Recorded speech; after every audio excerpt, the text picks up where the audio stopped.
I call very rarely people my friends in this world. That word gets thrown around and misused, in my own opinion, very, very much every day. Kind of like the word hate. Hey, what's up, friend? Friend this, friend that. But very few people do I call my friend. I can count them on both hands and have several fingers left. In a world of backstabbers, liars, and people with ulterior motives, it's very refreshing to know a person that's very close to you, that has your best interest in mind, and will go down with your sinking ship that you call your life over anybody else that would do so. Those kind of people, I will tell you, keep them very close to you because they're few and far between. I want to tell you about my friend Sherri. So I met Sherri back in 2004. When I first met her, she's an alright looking girl. She was really skinny. She had big tits. And I was like, damn. So, we started hanging out. Sherri was a pothead. She loved Insane Clown Posse like I do. And she was cool as shit. She didn't give a shit about anything.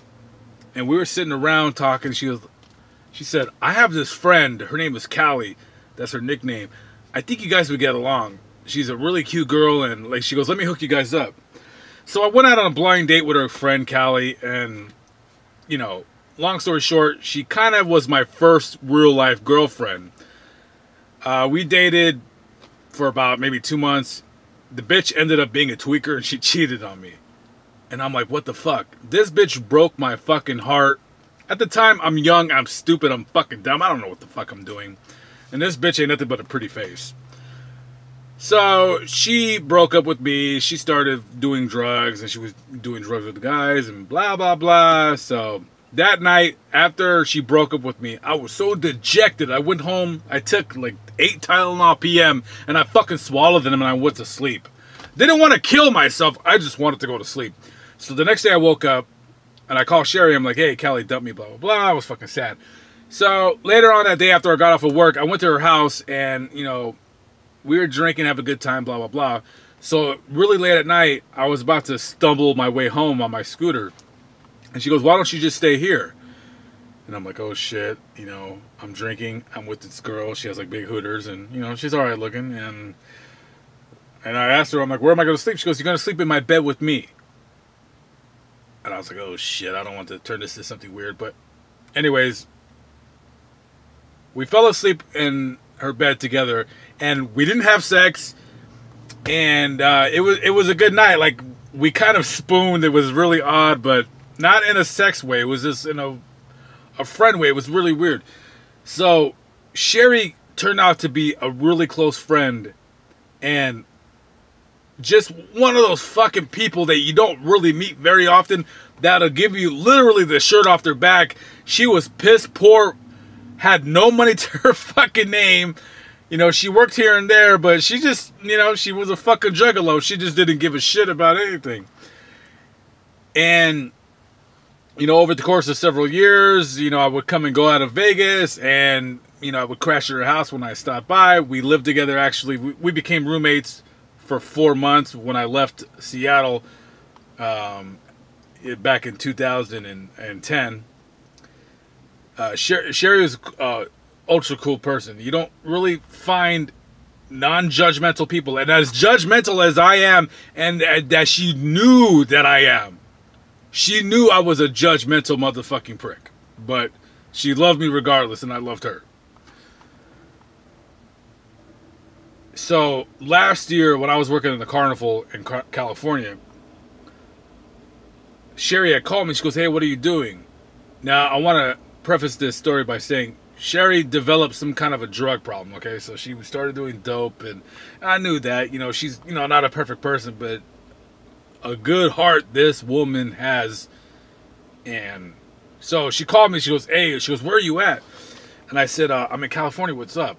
And she goes, hey, listen. She goes, I need to get the fuck out of here. My boyfriend is going to kill me if I stay here. she was dating this guy. I didn't know nothing about him and blah, blah, blah. And I knew she had a really bad drug problem. And I told Sherri, I said, I don't know if this place would be really good for you because everyone that I work with at the carnival out in California, they're all doing dope. All fucking speed freaks. All slamming heroin, oxycontin, whatever it is that will go through their veins or in their lungs, they're doing. And I said, listen, I said, Sherri, let's do this. And I remember I told her this. I said, wait 4 days. You know, because I'm thinking maybe she's tripping or tweaking or whatever. I said, wait 4 days. If you still feel like you need to get the fuck out of Vegas, I'll send you a bus ticket and you can come out with me. You can crash. They had an empty truck that I didn't crash, and I was like, I'll let you, you can crash in the truck, and then I'll crash in my van. I said, but call me in 4 days. And she never called me. So I was like, all right, she was probably just tweaking or just whatever, blah, blah, blah. So I let it go. And so in this very spot that I'm sitting at now, right fucking now, in December, this past December, one of her sister's friends she messaged me on Messenger, and she said, hey, Lamont, she goes, did you hear what happened to Sherri?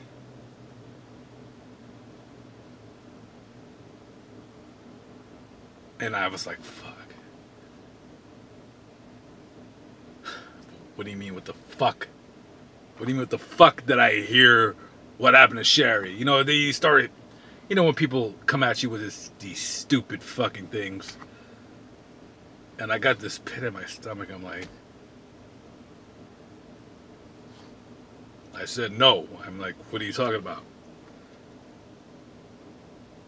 And she said, Sherri was, she's dead. They found her like in a tree in the wetlands in Las Vegas. And in case no one knows, if you've never gone to Vegas, the wetlands is like it's like where trees and shit grow, but it's pretty far from Vegas. And I was like, what the fuck? And the first thing that I thought of was, did her boyfriend kill her? Did she tell the truth? She said that he would kill her if she didn't get the fuck out of there. And I'm like, what do you mean they found her in a tree? I'm like, what the fuck? So I started Googling and looking up shit, and yeah, her story was on the local news, and I seen her sisters on TV. They're all crying and shit. I was like, fuck. And I messaged her sisters. They don't know they don't know what happened. They don't know anything. Blah blah blah. And I messaged her friend back, and I was like, did she kill herself? What do you mean she was hanging from a tree? So I started calling the detectives in Las Vegas, what's going on.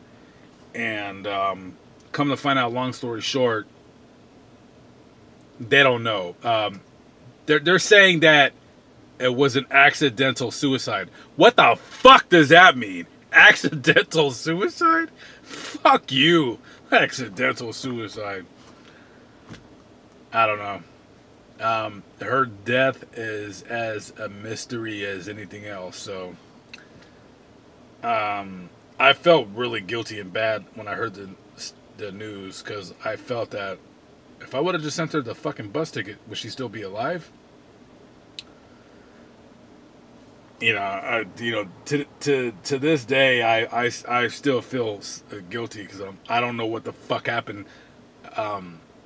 This girl was never the type to go anywhere by herself. So I know whatever she was doing, she was with somebody. She wasn't by herself. You would never see this girl walking by herself. You always saw her with somebody. You always seen her with somebody. So the moral of the story, guys, is this: very few people in your life will come to you in a very close way to where you consider them a friend.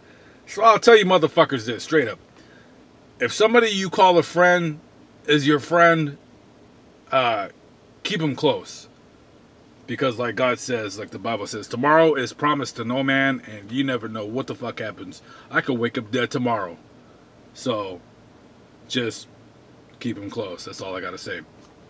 Peace out.